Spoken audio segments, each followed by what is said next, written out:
Salam qadirli qarindoshlar, qanday ahvolinglar? Amallar yaxshi turdinglarmi? Bugun biz oldingi soat darsimizning davomini ulab ko'rib o'taylik dedik. Ya'ni oldingi soatda biz Nikodim, ya'ni Yohanna bayon qilgan xush xabar 3-babni so'zlab o'tirdan uzilib qolgandi. Shu soat darsimizning davomini bugun ko'rib o'taylik dedik. Biz dərsimizi başlaşdan burun, aldı bilen biz aldığın saati dərslə bir qətim körüb özsək. Yəni, qarindaşlar, aldığın saati dərsimiz bilen bugünkü saati dərsimiz nəhayət bağlanışlıq. Şuna aldığın saati dərsimiz bilen bugünkü saati dərsimizni birlikdə anlamağanlar tuluqlab, birlə anlayıb çıxışınlarını ümid qılmən. Şuna da düşünüşünlərə asan buludu. Biz aldı bilen bir qətim, aldığın qətimlik məzmunlarını bir qətim oylab özsək. Biz ikinci babda Yohanna bayon qilgan xush xabar ikinci babda yine Hazrat İsa'nın tunji işini Kana yesidagi to'y ziyofati degan shu mazmun bilan boshlagan. Ya'ni biz buni yig'inchoqlab yangi davr, ya'ni to'y ziyofati deganni biz Xudo bilan insonlar orasidagi ahdi munosabat, ya'ni nikoh bilan ifodalangan ahdi munosabati deb turib, Isa Masih orqali bog'langan ahdi munosabat va yangi bir davr Məsihning to'y ziyofati davriga oshgan bir shunaq bir zirqiy vaziyat, shunaq bir davrni biz boshlab bizga aks ettirib berdi, tushuntirib berdi deb turib, shunaq so'zlagan bo'lsak, undan keyin ibodatxona, ya'ni tozalashi, ya'ni ovqatchilarni cho'ng ibodatxona, ya'ni markaziy ibodatxona oilasidan ovqatchilarning hammasini qo'g'lab chiqarishini biz bo'lsak, mushu mazmun orqali haqiqiy ibodatxona bo'lsa, Hazrat Isoning teni ekanligini, faqat Hazrat Iso orqali ham insonlar bilan Xudoning munosabatining bog'lanadigan, yarashtiriladigan, insonlarning faqat Hazrat Iso orqali ham Xudoning huzuriga kira oladiganligiga oid mazmunlarni bir qatim qisqacha deb o'tgan edik. Hem şunaqlar Nikodim bilan paranglashgan shu mazmun orqali 3-babdagi mazmun orqali nimani ta'kidlayotdi desa, qayta to'rilish, ya'ni Xudoning ruhidan, ya'ni suv va Xudoning ruhidan to'ralmagicha, qayta to'ralmagicha hech kimning Xudoning podshohligiga kira olmaydiganligiga oid, ya'ni qayta to'rilishga oid mazmunni ta'kidlayotganligini biz ko'rib o'tgan edik. Ya'ni Nikodim başka parsiler, yani başka Yahudi aksaqalları, yani aldığın babdılam, yani ibadetxanını tazıqamaktadılam, başka Yahudi aksaqalları bolsa, seni Xuda əvətken bolsa, bunu ispatlap baxmamsan, yani karamet göstərib baxmamsan, deb durub, Hazrat İsa'nı itiraf qılmağan idi. Hazrat İsa'nın qutquzucu ekanligini və ya ki, hətta az degendimi, şu vaqtda Hazrat İsa'nın bala degan sözləri, qilgan işlərinin hamısının Xudodan kelganligini itiraf qilmaganligini biz ko'rib o'tgan bo'lsak, Nikodim bo'lsa, ularga qarshi holatda, ya'ni ularga o'xshamagan holatda bu kechisi kelib Hazrat Isoni bo'lsa, Xudo yevatgan, ya'ni Xudo bilan bili bo'lmagan odam siz qilgan ishlarni qila olmaydi deb turib e'tirof qilgan edi. Lekin shu vaqtda Hazrat Iso bo'lsa, uningga nima dedi desa, ya'ni uningki e'tirof qilish bilan to'xtab qolish emas, balki Xudoning suv va ruhdan turaldirganlar haqiqiy Xudoning podshohligiga kira oladiganligini, ya'ni haqiqiy shu Xudoning tanlaganlari, haqiqiy Xudoning bandalari, Xudoning farzandlari, haqiqiy e'tiqod qilganlar, ya'ni e'tiqodchilar bo'la oladiganligini biz ko'rib o'tgan edik.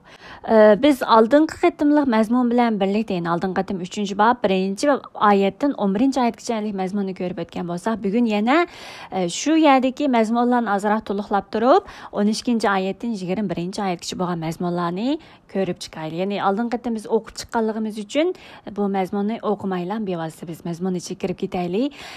Ya'ni biz deganimizdek Nikodim kim edi degan vaqtimizda biz oldingi qatim kengashmi kotivish edi, parsilardan edi degan edik. Ya'ni parsilar deganga biroz tushuncha bersak, biz parsilarni oldingi qatimda Tavrat qonunni, Xudoning belgilanmalarini shu qadar ijro qilishga ching turadigan, shu qadar taqvodorlikni ta'kidlaydigan bir iqim deblam o'tib ketgan edik. Biz qaraydigan bo'lsak, yangi kitabimizda Parsiya iqimi, Saduqiy iqimi degan o'xshash va yoki Asana iqimi degan o'xshash ba'zan bir iqimlar kitoblardan biz ko'ra olamiz.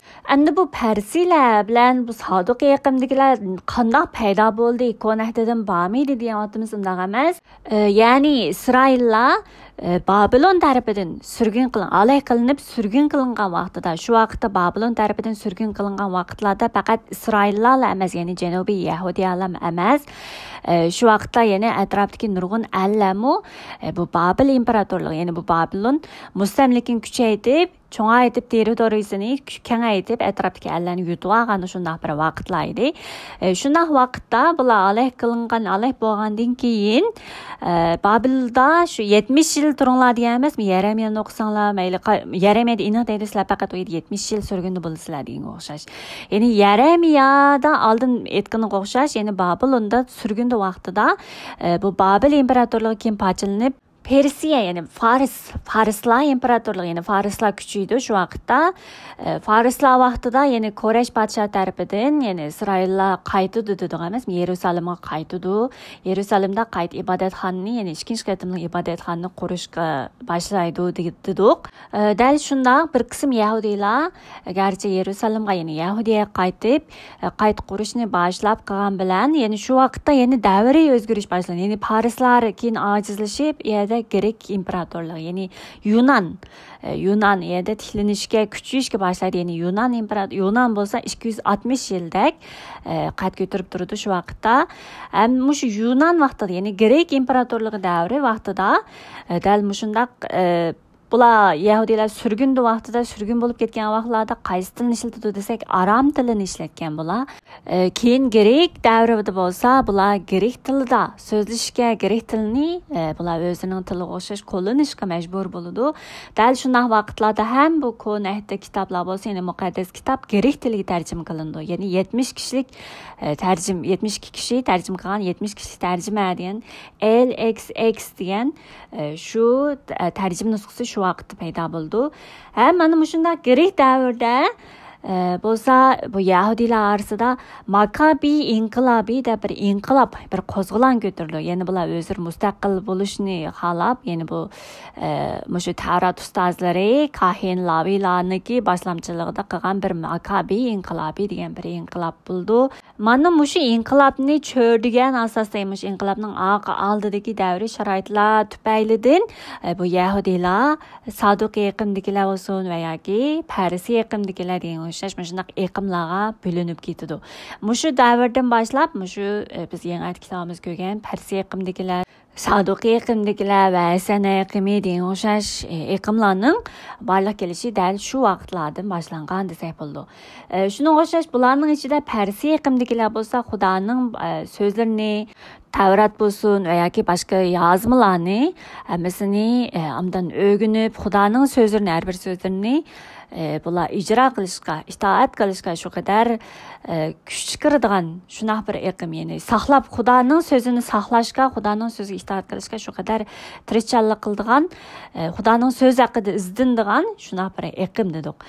Shunga o'xshash Nikodimmi ana shu iqimdagilarning biri bo'lgan edi. Shunga bu kishi kechisi Hazreti İsa'nın aldığı kelganligini biz ko'rish orqali kechisi kelishi bo'lsa, boshqalarning ko'zidan o'zini qochirib, boshqalar ko'ranmas vaqtida boshqalar bilib qolmasin degan o'y fikrda buning kechisi kelganligini biz ko'rib o'tgan edik. Ya'ni oldin qatim degan vaqtimizda Nikodim bu Yohanna bayon qilgan xo'sh xabarlar 3 qatim tilga ilindi dedik. Ya'ni 7-bobda, ya'ni shu biz izchil ko'ryapmiz, shu vaqtda Parisiylar bo'lsin, ruhaniylar bo'lsin, izchil Hazreti İsa'ni tutishni xiyo qilganligini biz izchil xo'sh xabar qismida bo'lsin, har qaysi xo'sh xabarlarda ko'ra olamiz. Shunga o'xshash bular Hazreti İsa'ni tutish maqsadida har xil ishlarni, har xil ilmiy qilgan qilgan emasmi? Dal shunday vaqtlarda bu Parsiy iqimdan bo'lgan bu Nikodim 7-bobda ular, ya'ni Hazreti İsa'ni tutishga ibodatxona qaravullarini evatgan vaqtida qaravullar tutmay, qaravullar bo'lsa hech kim hech qachon bu odamni so'zgan emas deb yenib kelgan vaqtida Nikodim Tavrat qonunimizda bir odamning o'z iqrorini anglamay turib, uning qilmishlarini bilmay turib, uning ustidan hukm chiqarishga bo'lmaydi deb yozilgan deb turib, Tavrat qonunini asos qilib turib, Hazreti İsa'ni yaqinlash niyatini yaqinlash shu fikrni biroz namoyon qilganiga o'xshash mazmun bor. Buni shu 7-bob kelgan vaqtimizda tafsiliy ko'rib chiqaylik. Ham shundaqla 19-bobda ya'ni Hazreti İsa ya'ni Kristga mixlangandan keyin shu vaqtda aromatlik Yusuf Hazreti İsa'nın jasadini Vali Pilatosdan talab qildi emasmi? Shu vaqtda ruxsatini olgandan keyin Kristni tushirib elib ketgan vaqtida shu vaqtda Nikodimmo jasadlarga chochadigan, ya'ni dafn qilinish uchun biroz dori darmak shunday narsalarni elib kelib Yusuf bilan birga shu Hazreti İsa'ni dafn qilishga qatnashganligini ko'rib o'taylik. Endi lekin shunga o'xshash biz bayam dedik, aromatlik Yusuf dedik va yoki Nikodim dedik. Bular hammasi oqsoqollar orasidagi biroz ko'zi ko'ringan Nikodimni katavash dedik emasmi? Kengashmi katavashi. Shunday kishilar, lekin buni Yohanna bayon qilgan qo'shqarda bunday kishilarning bunday e'tiqodiga qanday baho berdi desa, Yahudiy oqsoqollarmi Hazrati Isoga e'tiqod qildi, lekin farsiylardan qo'rqqanligi uchun e'tiqod qilganligini oshkorlamadi. Ya'ni bularning qo'rqqini ochiq oshkor e'tiqod qilib Xudodili qo'rqish olmasdan, balki shu vaqtda farsiylardan, atrofidagi o'zlarining kishilar to'pidan, o'zlari mansub bo'lgan, o'zlari bilan birga munosabat qilib turgan atrofidagi kishilar, do'stlari yoki atrofdagi jamoat shularning bir narsa deyishidan qo'rqib, ularning Hazreti İsa'ni e'tirof qilganligini bilganlarni bo'lsa ibodatxonadan qo'g'lab chiqaradiganligi uchun ibodatxonadan qo'g'lab chiqarilishdan qo'rqib, Parisiylardan qo'rqib, ibodatxonadan qo'g'lab chiqarishdan qo'rqib, uch qashqarni e'tirof qilmaganlar qatorida ekanligini Yohanna bayon qilgan qo'shqar 12-bob 42-oyatda shunday baho berdi. Endi qisqasi biz Nikodimni bu Yohanna bayon qilgan qo'shqarda 3 yerda chiqdi deb bayonlab o'tdik. 3-bobda, ya'ni bugungi mazmunda va 7-bobda, ham shundaqla 19-bobda deb buna Nikodimga oid mazmunning bunda jiq chiqishi bu Yohanna bayon qilgan qo'shqarda Nikodimning shu vaqtda shu Yohanna bilan bir kollektiv, bir jamoatning bir a'zosi ekanligini biz ham bila olamiz. Ham shundaqla bu yerda Nikodimning e'tiqodga o'zgarishini bu yerda bizga tasvirlab berayotganligini ham biz es qila olamiz, bila olamiz. Masalan, 3-bobda bizga o'xshash bu kechisi kelib Parsilardan qo'rqib, kishilardan qo'rqib, ularning ko'zidan qo'rqib, ularning boshqa gap tepishidan qo'rqib, kechisi kelib Hazrati Iso bilan paranglashgan bo'lsa, bu paranglish orqali buning e'tiqodini o'zgarish borligini. Masalan, 7-bobda ruhaniylar bilan Parsilarning shu Hazrati Isoni tutish uchun qarovullarni evatib, qan vaqtida qarovullar Hazrati Isoni tutmay yenib kelib, balki qarovullar o'zimi hech kim hech qachon bu odamni so'zgan emas deb Hazrati Isoga hayron qolgan va shuna javob bergan vaqtida Nikodimmo Hazrati Isoni yaqinlab, Hazrati Isoni qo'g'dash bir niyatida Tavrat qonunini misol keltirib turib, Tavrat qonunimizda bir odamning o'z iqrorini anglamay turib, uning qilmishlarini bilmay turib, uning ustidan hukm chiqarishga bo'lmaydi deb yozilgan. Ya'ni sizlar bilmaysizlar uning kim ekanligini, uning qilmishlarini bilmay turib, uni tutishga urinatsizlar deb turib, hatto bir hisobda ruhaniylar bilan farisiylarni azroq bir sizlar bilmay turib uni tutimizayotsizlar deb azroq qamchilayotgan yerini ham biz bu yerda ko'ra olamiz. Yani 7-bobga yotimiz tafsiliy to'xtalamiz. Hem shunaqla oxirida buning e'tiqodining texmi kuchayib, ochiq oshkora aromatlik Yusuf bilan birga, ya'ni Vali Pilatosdan bu Hazrati Isoning jasadini talab qilib dafn qilganligini ko'ra olamiz. Ya'ni shu vaqtlarda biz Yohanna bayon qilgan xush xabarlarni ko'rsak, biz ruhaniylar bilan farisiylarning Vali Pilatosdan askar talab qilib Hazrati Isoning jasadini saqlashini aytdi. Ya'ni bular qanday ideyada shunday saqlash aytdi desa, buning shogirdlari, ya'ni Hazrati Iso 3 kundan keyin tirilman degan edi emasmi? Shunga bular o'ylab bu tirilmaydi. Aksicha shogirdlari uning jasadini o'g'irlab ketib, uni tirildi deb turib, eg'vo chiqarsa, bu chiqargan eg'voga biz niqib ketmaymiz deb turib, Vali Pilatosdan shunga askar talab qilib, jasadini qo'g'dashni, ya'ni jasadini saqlashni aytdi. Dal mushundaq ruhaniylar bilan farisiylar bo'lsa, Hazrati Isoga qarshi oxirigacha qanchalik kuch chiqargan bo'lsa, oxirida lekin Hazrati Isoga aytgan ba'zi mushundaq Yahudiy oqsoqollar ichidagi Nikodim bilan aromatlik Yusufga o'xshash bu kishilar bo'lsa, o'zining e'tiqodiga mas'ul bo'lib, ya'ni ochiq oshkora Vali Pilatosdan Hazrati Isoning jasadini talab qilib, dafn qilganligini biz ko'ra olamiz. Ya'ni qisqasi Nikodim dastlabda qo'rqinch ichida kechisi kelib Hazrati Iso bilan ko'rishgan bo'lsa, Bu görüşmeden keyin uning e'tiqodining qanday taraqqiy qilganligini biz ko'rsatgan o'xshash 7-bob kelib haqiqiy Hazrat Ayso ochiq oshkora holatda iymon guvohligini qilayotganligini va oxirida 19-bob kelib o'zining mangulik hayotlikqa bo'lgan jasorati bilan o'zining qilgan e'tiqodiga bo'lgan mas'uliyatchanlik bilan qilgan ish harakatini biz ko'rib olamiz. Ya'ni Nikodimning shunday e'tiqod jihatiki o'zgarishini biz shu Yohanna bayon qilgan xush xabardan ko'rib o'tamiz. Ya'ni odamdan emas, atrofdagi jamiyat to'pidan emas, o'zi mas'ul bo'lgan shu bir tavallik ichidagi kishilarning bir narsa deyishidan, ularning ko'zidan qo'rqib emas, odamdan qo'rqib emas va faqat Xudodan qo'rqib, Xudoga yuzlanganniki, shunda Xudoni ham o'zining podshohi deb e'tirof qilganlikdagi mush e'tiqodini ko'ra olamiz. Buni biz yangidan o'qigandimi bizga nima emasmi? Ya'ni jininglarni tininglardan juda qildiganlardan emas, ya'ni odamdan qo'rqmanglar, faqat Xudodan qo'rqinglar degan o'sha so'zim bor.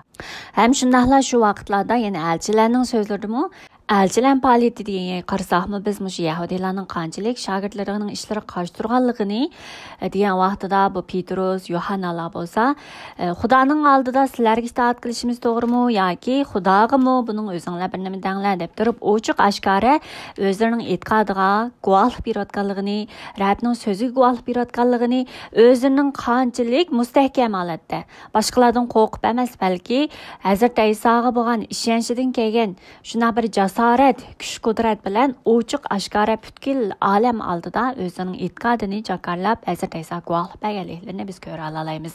Ya'ni e'tiqod xush xabarni anglashdan keladi deydi emasmi? Shunga o'xshash bizmi xush xabarni anglamagan bizning atrofimizdagi odamlar millatimiz ichida bo'lsa, xush xabarni biz e'tiqodimizdan kelgan kuch-qudrat, jasorat bilan jakarlamasak, ya'ni xush xabar yetkazuvchilar bo'lmasa, e'tiqod qiluvchilar, ya'ni boshqalar qanday e'tiqod qila oladi deganga o'xshash. Shunga o'xshash bizmi e'tiqodimizni mustahkam turib, e'tiqodimiz bo'yicha yashab, atrofimizdagilar nima deb qolar yoki qanday bo'ladi degan narsalar emas, balki Xudoning oldida turib, Xudodan qo'rqib, Xudoning oldida yashab turib, har vaqt jasoratimiz bilan e'tiqodimiz biz yashab chiqqan vaqtimizda, ya'ni jasoratlik bilan Rabbga, Xudoning so'ziga guvohlik berib jakarlagan vaqtimizda, dal shu vaqtda Xudoning bizning ustimizda qanchalik o'zining ulug'ligini namoyon qilganligini biz shu vaqtda his qila olamiz, ko'ra olamiz bo'ldi.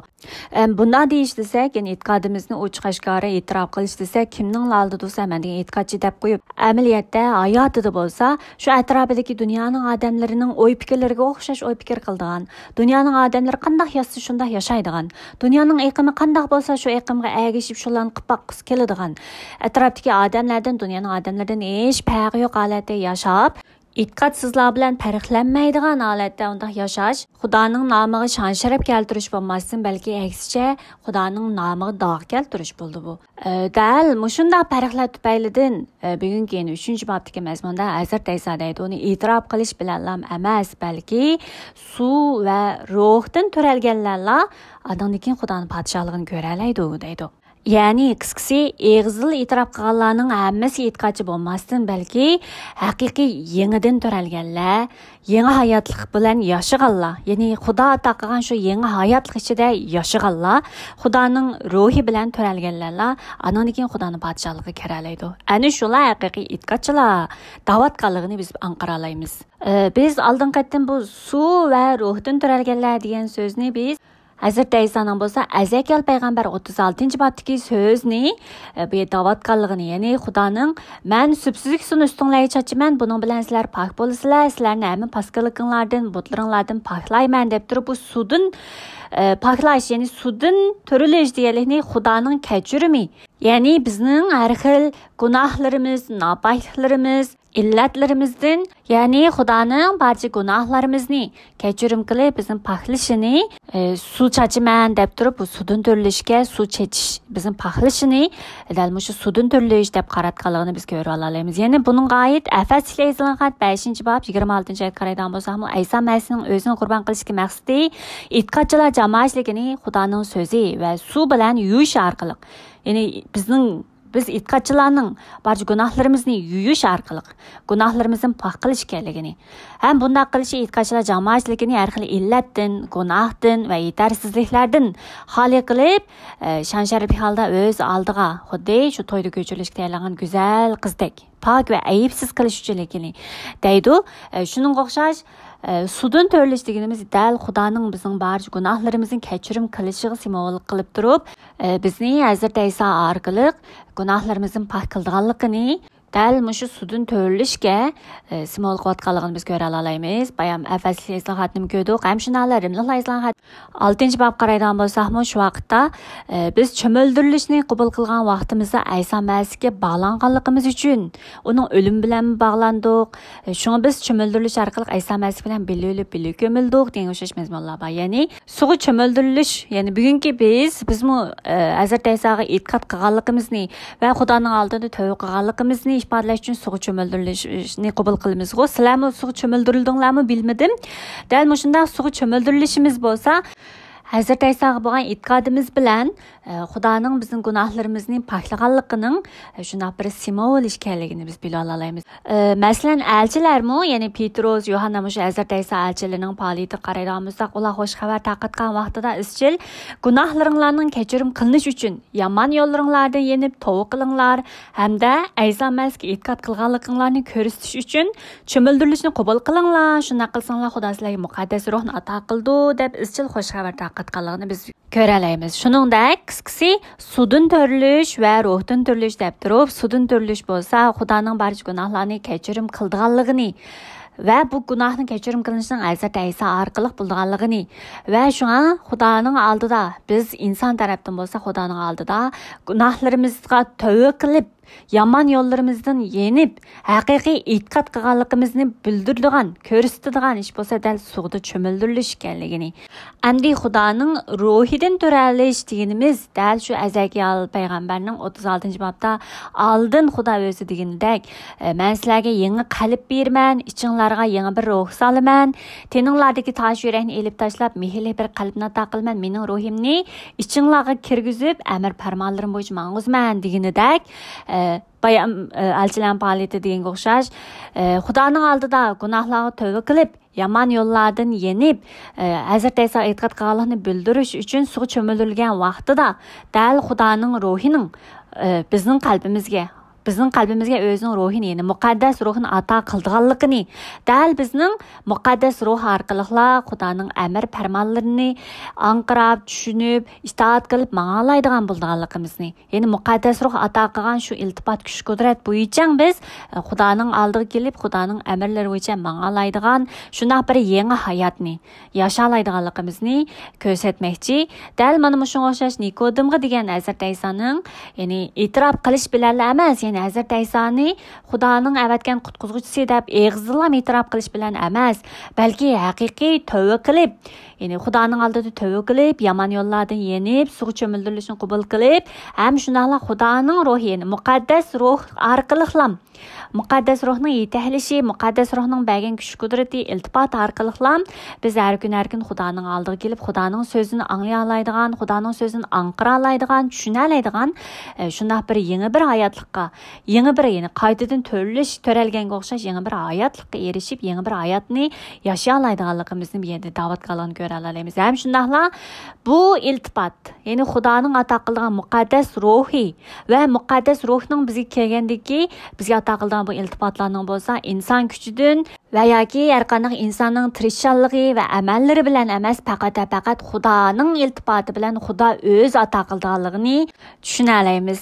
Ham shunala Hazrat Iso deydimizmi, shamol xohlagan yerda chiqadi, siz uning ovozini anglaysiz, lekin qayerdan kelib, qayerga ketadiganligini bilmaysiz. Shuningga o'xshash Xudoning ruhining kishilarga qanday qilib hayot ato qilganligini bilolmaysiz deb turib, Xudoning kimga qanday qilib nijot ato qiladiganligini, qanday qilib uni yangi hayotga yetaklaydiganligini bu biz bildigan ish emas, balki Xudoning to'liq huquqi ichida Xudo o'zi tarafdan, ya'ni Xudoning iltifoti bilan bo'lganligini anqaralaymiz.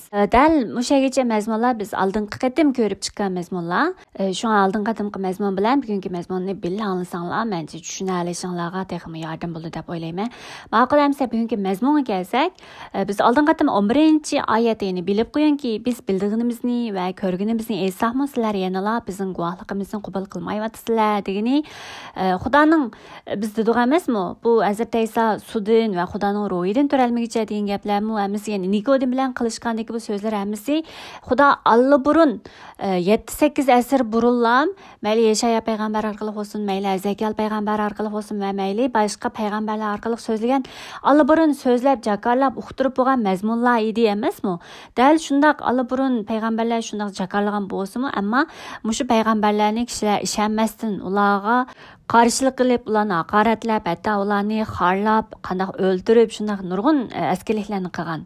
Dal shunga o'xshash Hazrat Isa berdigini biz ya'ni Xudo o'zining qilmoqchi bo'lgan ishlarni jakarlashga, bildirishga avatgan payg'ambarlarni, bu yerda Xudo avatgan xizmatkorlarni, shularning so'zlarini bular ko'rgan bo'lsa-mu, anglagan bo'lsa-mu, ishonmaganligini, ularning guvohligini qabul qilmaganligini, hatto bu xil holat Taki bugungi davrda, ya'ni Hazrat Isa davridimi davom qilayotganligini, bu yerda ham ko'z tutganligini biz ko'ra olamiz. Shunga 12-oyatda sizlarga bu dunyo to'g'risidagi ishlarni aytsam ishonmagan yerda, arish to'g'risidagi ishlarni aytsam qandoqmi ishinsizlar deb turib, garchi Xudo o'zining xizmatkorlarini avatib, ya'ni payg'ambarlarni avatib, xizmatkorlarni avatib, yer yuzida, ya'ni bu dunyo to'g'risidagi ishlar degani, bu dunyoda yer yuzida, insonlarning yer yuzidagi hayoti davomida, ularning hayot ustida, yer yuzidagi ishlar ustida Xudoning irodasi,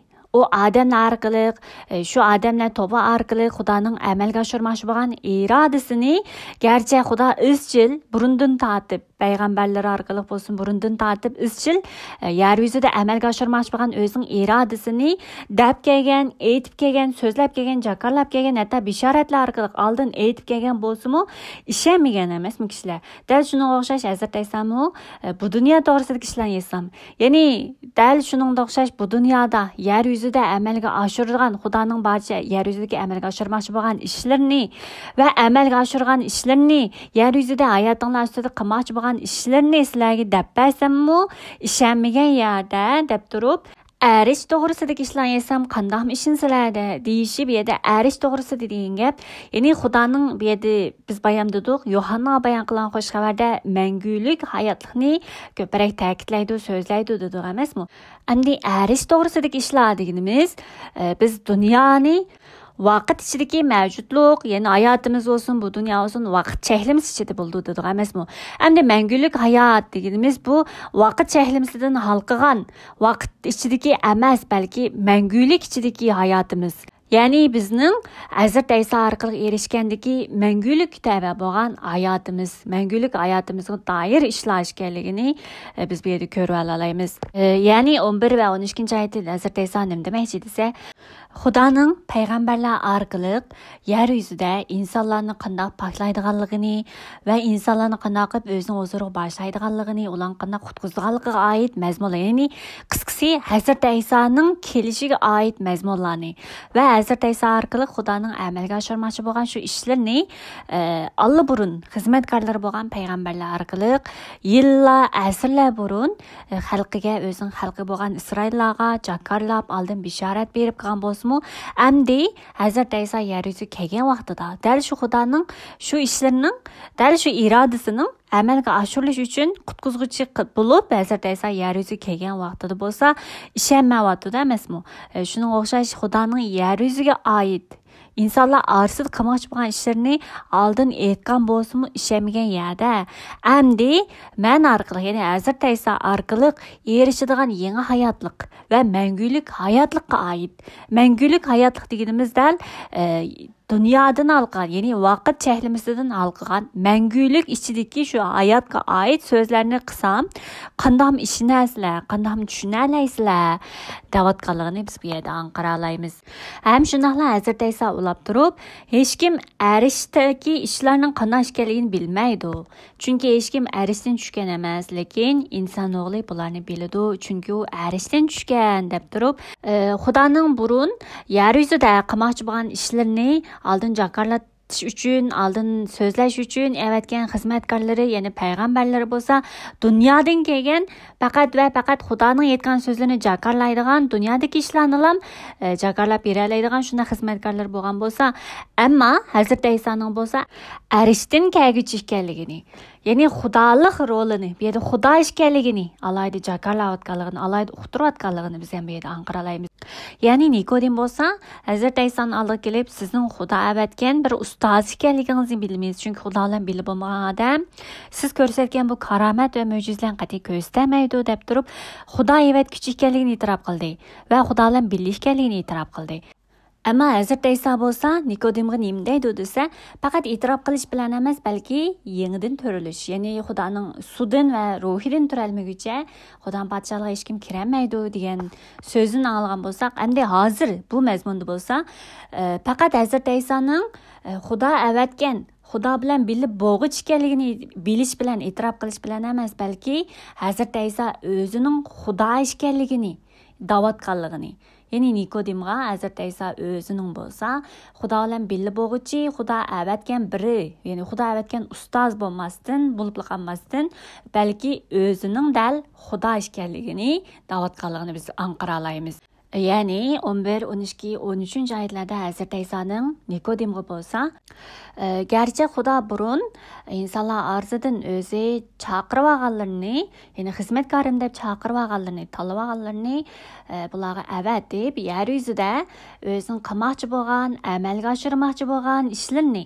ya'ni Hazrat Iso haqidagi ishlarni hammasini aytgan bo'lsa-mu, bular hozir anglagan, ya'ni burun anglagan, hozir hatto ko'z oldida turgan bo'lsa-mu, ishonmagan.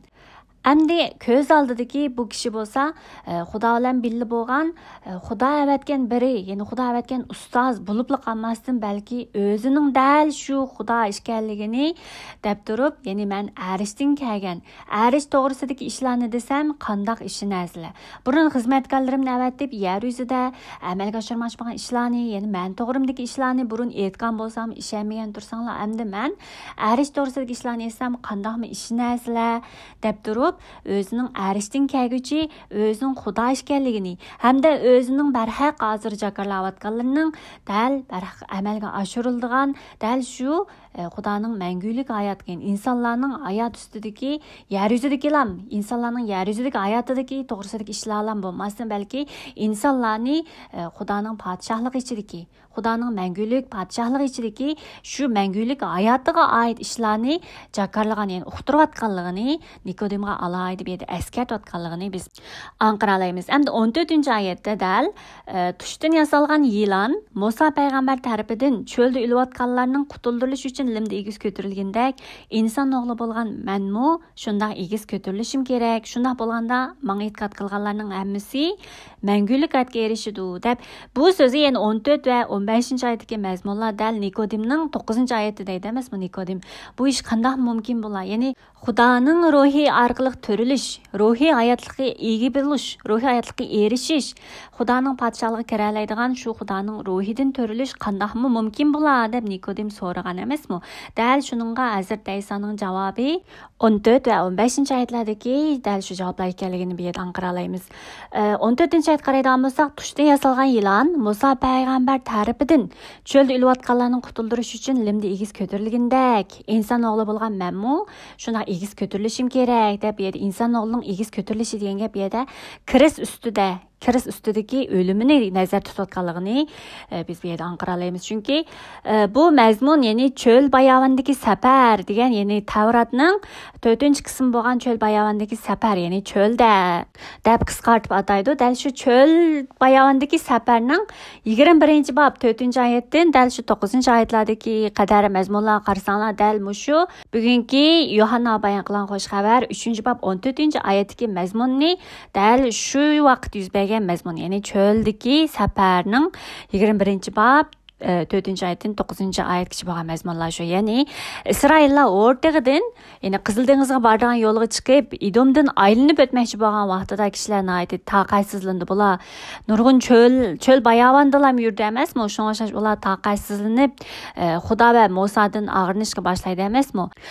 Shu vaqtdami yana Xudoga norozilik bildirib, nimishga bizni Misrdan elib chiqib bu cho'lda o'limga boshlaysizlar? Bu yerda na yo'q, ya su yo'q.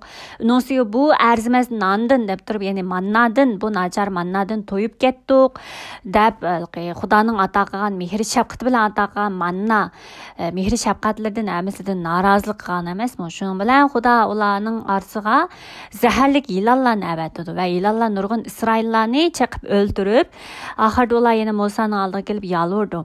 Biz sizlardan og'rinib gunoh qildik, Parvardigordan yilonlar bizni yiroq qilishini tilab duo qilgaysan deb turib Musoning oldiga kelib yolvordi. Yolvorgan vaqtida Musa jamoat uchun duo qilgandan keyin Xudo Musoga deydi-da, yilondan birini yasa, ya'ni misdan tushdan yilondan birini yasab, xodining ustiga o'rnatgin. Yilon chaqqan har qanday kishi, ya'ni o'sha xod ustidagi tushdan yasalgan yilonga qarasa, hayot qoladi deb turib Xudo shunday qildi. Shuning bilan Musa tushdan bir yilon yasab, xodining ustiga o'rnatgan vaqtida yilon chaqagan odam, ya'ni yilon chaqib o'limga yuzlangan har bir odam dal shu tushdan yasalgan yilon qarasla hayot qolgan. Ya'ni hayotini saqlab qolgan shu yilon qarash orqali. Dal shunga o'xshash bir yerda tushdan yasalgan yilon xodining ustida tiklanib, ya'ni insonlar, Isroillarning hayot kelishiga sabab bo'lgan emasmi? Shunga o'xshash bir yerda Hazrat Isa o'zimi limda egiz ko'tarilgandek, ya'ni yilonning limda egiz ko'tarilgandek inson o'g'li bo'lgan menmi shuna egiz ko'tarilishim kerak deb turib, o'zining Kristiki o'limi orqali bizga, ya'ni e'tiqod qilganlarga bo'lsa, mangulik hayotlik, ya'ni hayotlik ato qilganligini men alayda ta'kidlayotganligini. Ya'ni bu hayotlik bo'lsa, ayni vaqtda u Musa payg'ambar davriga o'xshash yilon qaraslam hayot qolgan o'xshash yer yuzidagi hayot bo'lmasdan, balki Hazrat Isoning Kristiki qurbonligiga bo'lgan ishonish bilan, ya'ni Hazrat Isoning Kristiki qurbonligiga bo'lgan ishonish bilan erishadigan mangulik hayot ekanligini dal 15-oyatda shuna jakarlaydi, ya'ni uqtiryapti.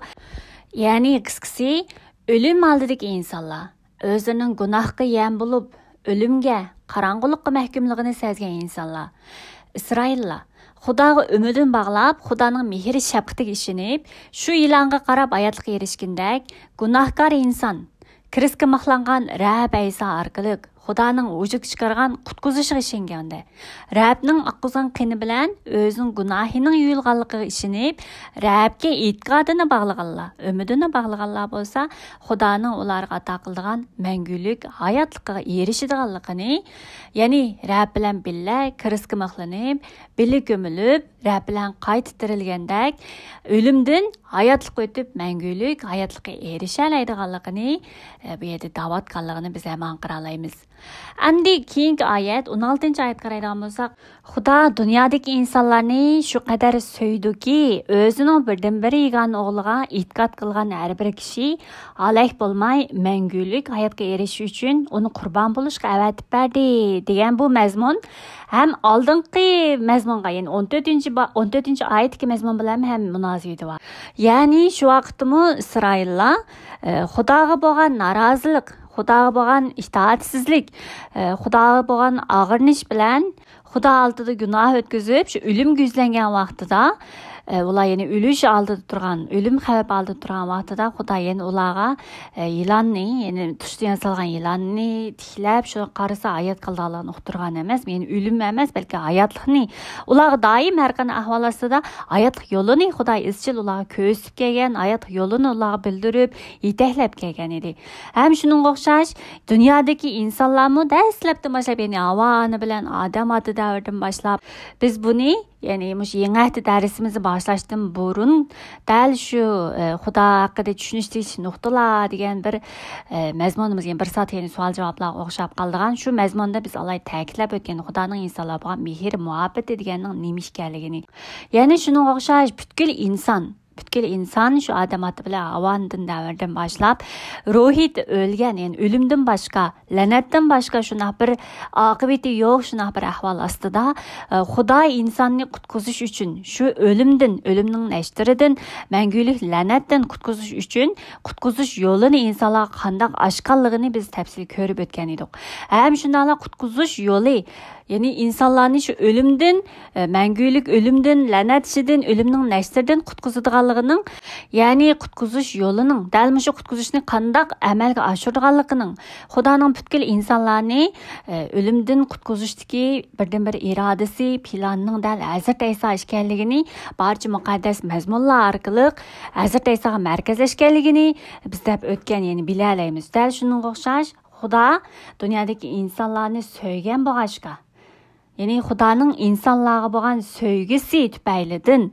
Yani qarangılıqta Xudadan yirak qalgan, мәңгүлük ölümge yüzlünüp, lanetge, yani мәңгүlük alaketge yüzlünüşten başka yolu bulmamış insanlığa, qarangılıq içinde qalgan insanlığa yiganı oğlunu, yani kutkuzucu boğan yiganı oğlunu bu dünyaya evetişi bolsa, Xudanın şu yigan oğlunu bu dünyaya, yeryüzüge evetişi bolsa, kurban buluş üçün.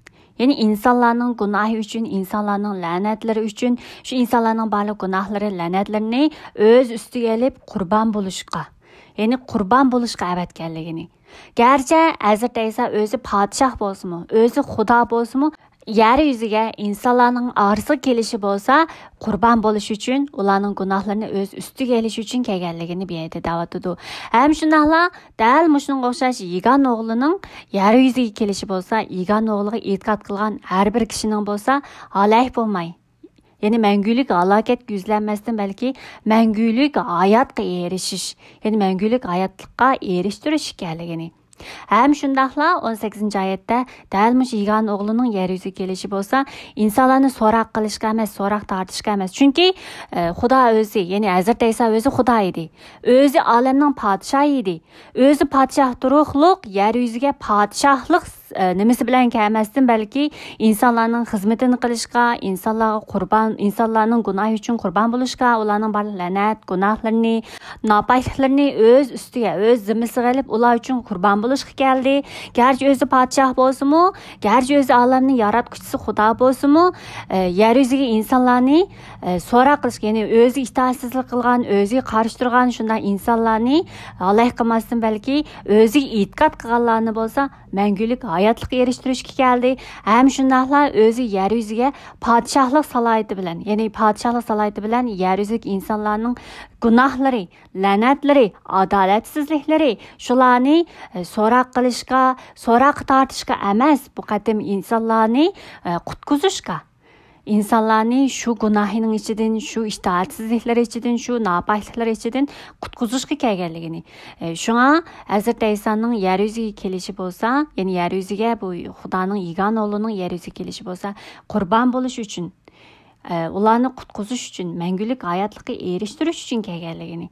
Mana bularning hammasi dal Xudanın insanlarga bo'lgan söygüsini, yani insanlarga bo'lgan söygüsünün ne kadar cho'nqurligini ifadelaydigan Xudanın söygüsünün namayan boluşunun dal Hazret İsa işkenligini bir yerde biz anqıralaymiz. Yani Xudanın insanlarga bo'lgan söygüsü ular üçün özü qurbanlıq beriş.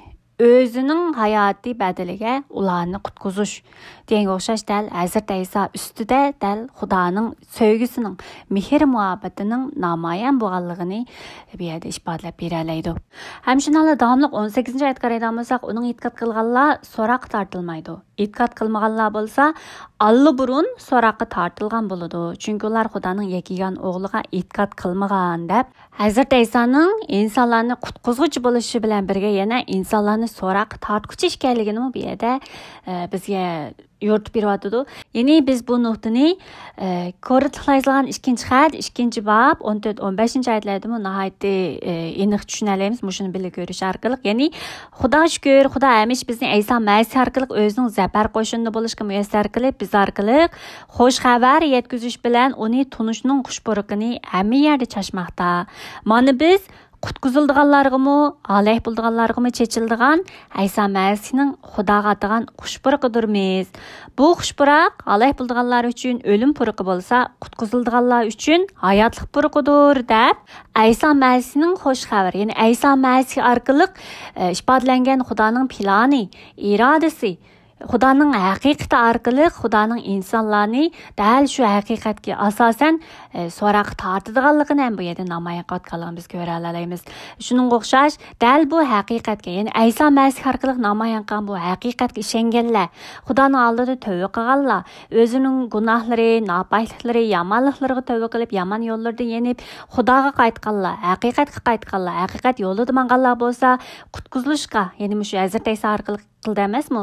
Hazrat Aysa orqali tavba qilib, Hazrat Aysa orqali yomon yo'llardan yenib, Hazrat Aysa orqali Xudoning ruhiga to'lib, Xudoning huzuriga kelib, ya'ni Xudoning haqiqatini anqirab, Xudoning haqiqatiga itoat qilib yashagan, yangi hayotni yashaganlar bo'lsa, qutquzilganlar bo'lib, lekin Hazrat Aysaga e'tiqod qilmay, Hazrat Aysa orqali ifodalangan Xudoning haqiqatini e'tirof qilmay, ishonmay, anglamasdan o'zining yo'llarida, o'zining xohishi, o'zining iqimlari, o'zlari yaratgan shu yo'llarda, yer yuzida insonlarning iqimlarida, dunyoning iqimlarida shunday yashaganlar bo'lsa, Xudoning haqiqatiga qarshi yashaganlar, ya'ni Xudoning haqiqatiga ishonmay, Xudoning haqiqatidan yiroq, Xudoning huzuridan yiroq, qarong'ulik ichida, o'zining gunohkor tabiatining ichida, o'zining yomonliklarining ichida manganlar bo'lsa, allaburun dal shu haqiqat bo'yicha, dal shu Xudoning Hazrat Aysa orqali namoyon qilgan shu haqiqatining o'lchami nuqtasi bilan ularning allaburun yomonlikqa, gunohga, mangulik halokatga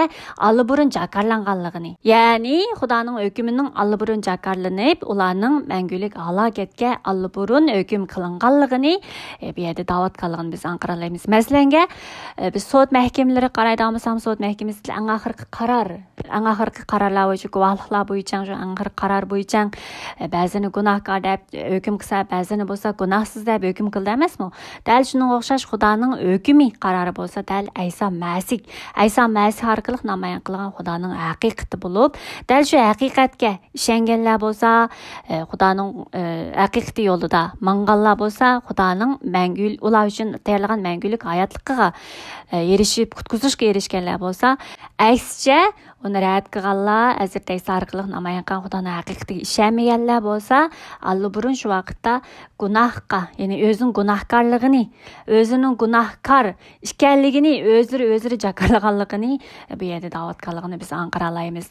Dal shunga o'xshash 19-oyatda ular doim yomonlik qilg'ashqa haqiqiy nur dunyoga kelgan bo'lsa, ular bu nurni emas, zulmatni yaxshi ko'rdi. Ya'ni Xudo haqiqatini, ya'ni qutquzish yo'lini allaburun yer yuziga avatgan bo'lsa-mu, ular ammo haqiqiy nurni, ya'ni haqiqiy nur Xudoning haqiqati, Xudoning qutquzish yo'li dunyoga kelgan bo'lsa-mu, ammo ular bu nurni emas, ya'ni Xudoning haqiqat yo'lini emas, Xudo ular qarong'ulikdagi ularga chashgan bu nurini tanlamasdan, balki o'zlari hozir yashab turayotgan, o'zlarining shu turmush usullari, o'zlarining turmushi, o'zlari yashayotgan shu davrlar, shu sharoitlarda, shu iqimlarda, atrofidagi shu gunohkor kishilarning yo'llarini yaxshi ko'rgan boshqa nurni ko'rmasga selib, nurga ishonmay, nurga yuzlanmasdan, balki o'zlari turayotgan shu joy, o'zlari turayotgan shu muhit, o'zlarining shu gunohkor ahvoli, shu gunohkor usullari, o'zining shu turmush xohishlari, shularni xohlab, shularni yaxshi ko'rib, dunyoning odamlari deganimiz dal shu Xudoga qarshi, Xudoning haqiqatini rad qilganlar emasmi? Dal shundoq haqiqatni tanlamasdan, haqiqatni ishonmasdan, haqiqatni anglamasdan, Xudo ularni ogohlantirib, Xudo ularga qutquzish yo'lini, qo'llarini sungan bo'lsa, ammo Xudoga qaramasdan, balki o'zlarining turmushiga, kunlik turmushlariga band bo'lib, o'zlarining mangayotgan shu yo'llari, o'zlari yashayotgan shu turmushlari, yer yuzining hayoti, yer yuzining go'zalliklari, yer yuzidagi insonlarning xohishlari, iqimlarini texmo yaxshi ko'rib, dal shularni yaxshi ko'rib, shular bo'yicha yashaganlar. Dal shular zulmatni yaxshi ko'rib, haqiqatni rad qilganlar. Ya'ni nurni yaxshi ko'rmasdan zulmatni yaxshi ko'rganlar dal shunday kishilar ekanligini, shunga ularning jazoga tortilganligini bu yerda da'vatidi. Ham shuna 20-oyatda kimdi-kim yomonlik qilsa nurga o'yish bo'ladi va qilgan etganlarim oshkora bo'lib qolmasin deb nurdan qochadi. Ya'ni yomonlik qilganlar nurga o'yish bo'ldi deydi emasmi? Biz oldingi soatlik darsimizda dal bu Xudoning ruhi orqali turalganlar, ularning yangi hayotlik, ya'ni Xudoning oldida tavba qilib, Xudoning ruhining ularning qalbiga kirishi bilan ularning yangi hayotlikda, ya'ni Xudoning haqiqatini anqirash orqali yashaganlarning ifodasi, ya'ni turmush ifodasi bo'lsa, razillik yo'llardan, nachar qilmishlardan, qabihliklardan, o'zining yirginish qilganliklardan, yirgindiganlar, ya'ni gunohdan yirgindigan ifodaning bo'lganligi. Ya'ni birisi bo'lsa kamtarlik ekanligini, kamtarlikdan namoyon bo'lganligini biz degan emasmi?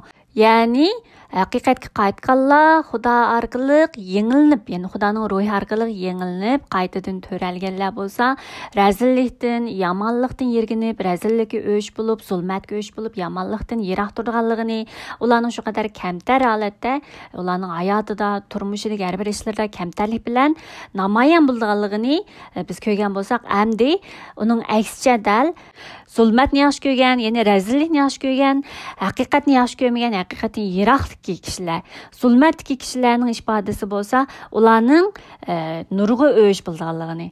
Ya'ni nur ichidagi hayotlikni emas, haqiqatga tava ishlarni emas, balki o'zining qorong'ulikdagi ishlarini, yoshirin qilgan ishlarini, o'zining manfaati, o'zi uchun o'ylab turib, o'zining yaxshiligi uchun, ya'ni o'zining xohishlari, orzu, istaklari, niyat, maqsadlariga yetish uchun qilgan barliq ishlarini boshqalardan yoshirin holatda o'zining niyat, maqsadlarini ko'zlab turib qilgan shunday ishlarning oshkora bo'lib qolmasligi uchun haqiqatdan qochadiganligini, aksicha adolatsizlik, haqqoniysizlik va shundaqla razillik ichida, yoshirin niyat maqsadlari ichida yashaydiganligini, aksicha bo'lsa, haqiqat bo'yicha yashaydiganlar bo'lsa, biz bayam dedik emasmi? Haqiqat bo'yicha yashaydiganlar bo'lsa, yomonlikdan yirgindi, kamtar bo'ldi deb turib. Dal buning ifodasi 21-oyatda degan o'xshash, haqiqat bo'yicha ish qilganlar bo'lsa, ishlarimni Xudoga tayinib qilganligim ma'lum bo'lsin deb nurga yaqin keladi.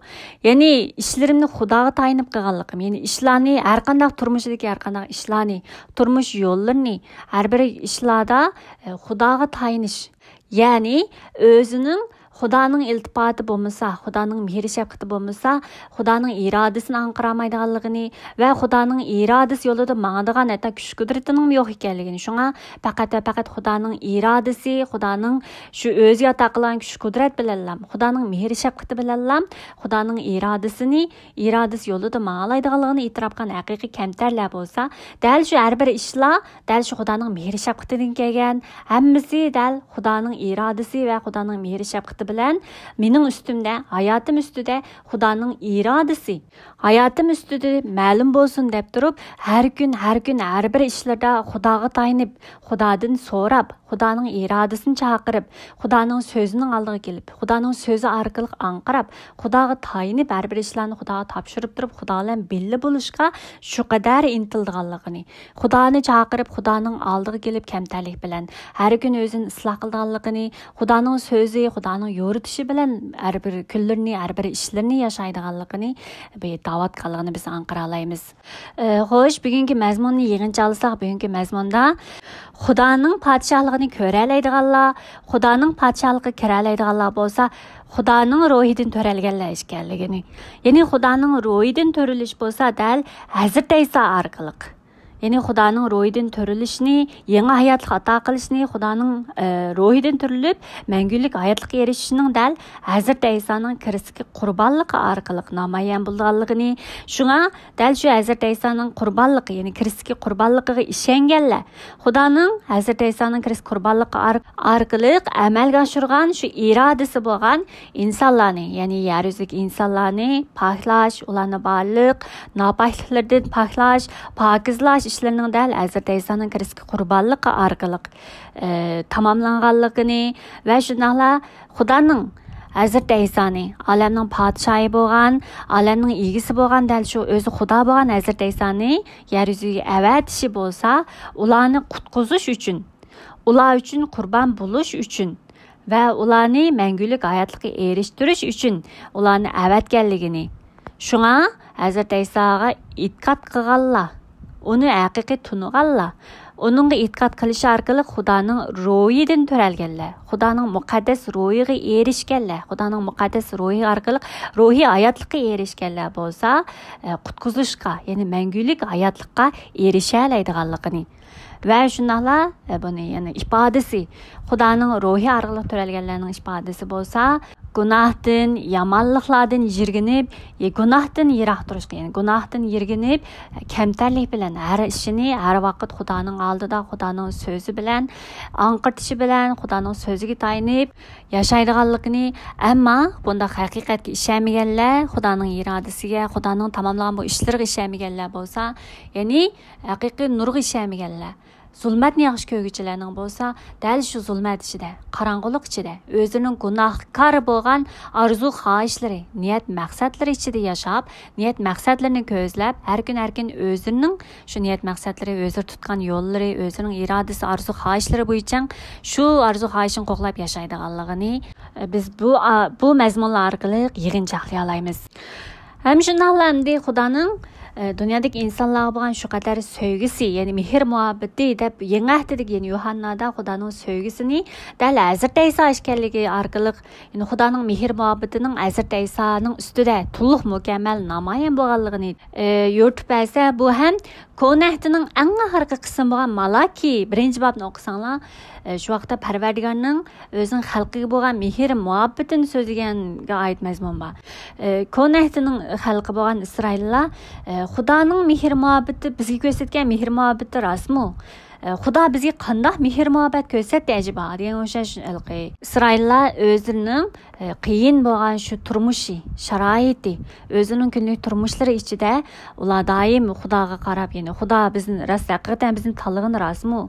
Xudo bizga mehr muhabbat ko'rsatdim deydi. Ajiba bizga qanday mehr muhabbat ko'rsatdi degan o'xshash turmush jarayonlar, kunlik turmush ichida o'zining shu duch kelgan hayot musofirlari ichida paydo bo'lgan shu savollarga dal shu Yuhanna bayon qilgan xo'sh xabar orqali Xudoning insonlar bilan sevgi muhabbatining dal Iso Masihning Kristi ustida to'liq namoyon bo'lganligini ifodalab bergan mazmun dal shu Yuhanna bayon qilgan xo'sh xabar 3-bob 16-oyatdagi mazmun.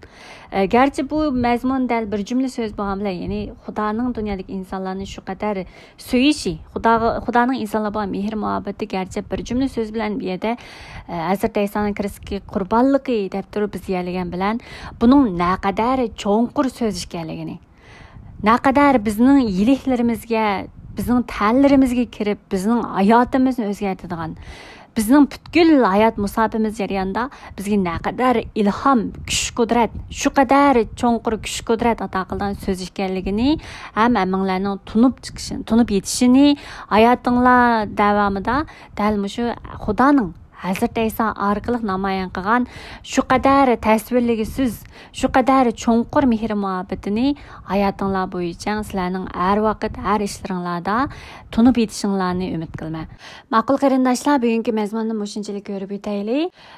Ham shundoqla bugun, ya'ni 7-kuni bizning haqiqat manna kanalimiz, ya'ni Xudoning so'zini o'rganishni boshlaganimizga dal 1 yil bo'lgan kun hisoblandi. Biz o'tgan yili 7-ayning 7-kuni Telegram orqali biz o'rganishni boshlagan va keyin buni YouTube'ga, ya'ni 7-ayning 17-kunidan boshlab YouTube kanalimizni yurgizdik.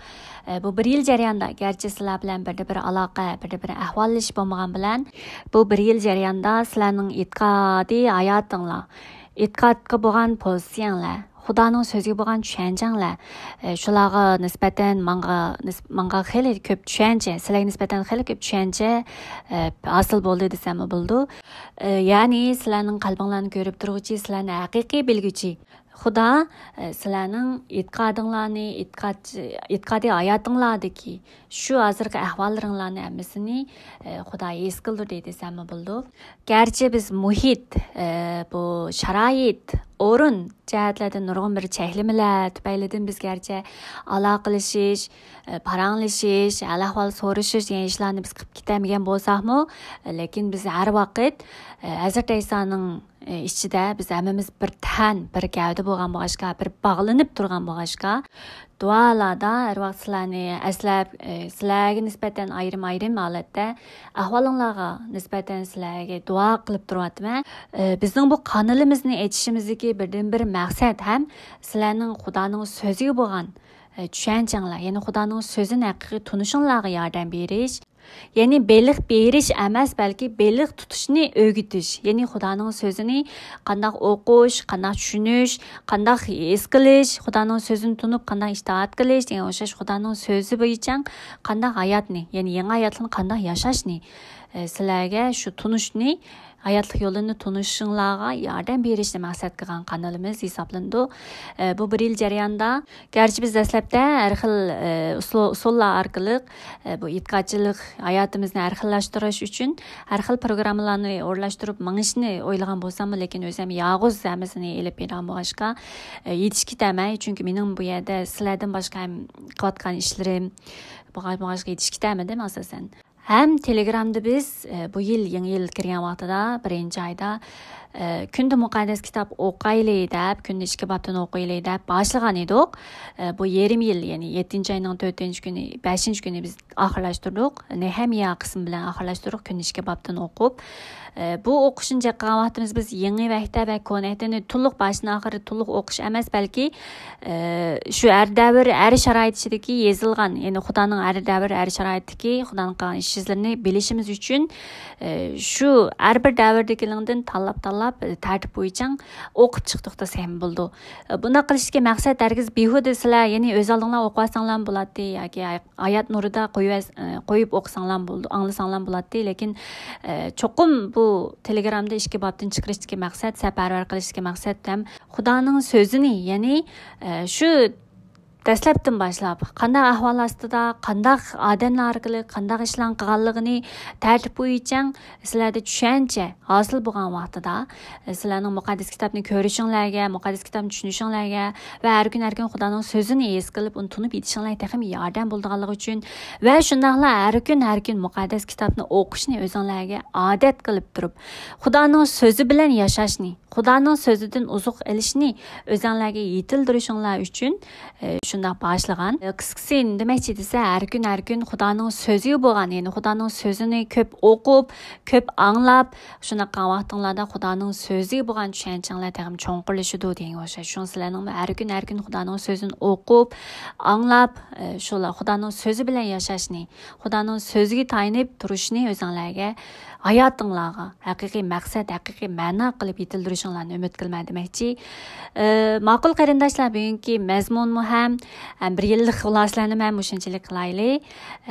Biz ham keyingi qitimliq darsimizni ko'rishaylik. Hammanglarga Xudodan kelgan, Xudoning ruhiga to'lgan, Xudoning muqaddas ruhidan kelgan aql farosat, cho'nqur tushuncha, ro'shan qalb ato qilishini Xudodan tilayman. Shuningda sizlar Xudoning so'zini texim cho'nqur tushunib, Xudoning Hazrat Isa Masih orqali bizga taqqa mehr shafqatining naqadar cho'nqurligini, Hazrat Isa Masih orqali va uning Kirist qurbonlik orqali bizga taqqa mehr shafqatining, muhabbatining, sevgisining naqadar cho'nqurligini ham to'liq tushuna olasizlar, cho'nqur tushuna olasizlar. Ma'qulamiz qarindoshlar, biz keyingi sonda ko'rishaylik. Amanglar omon bo'linglar.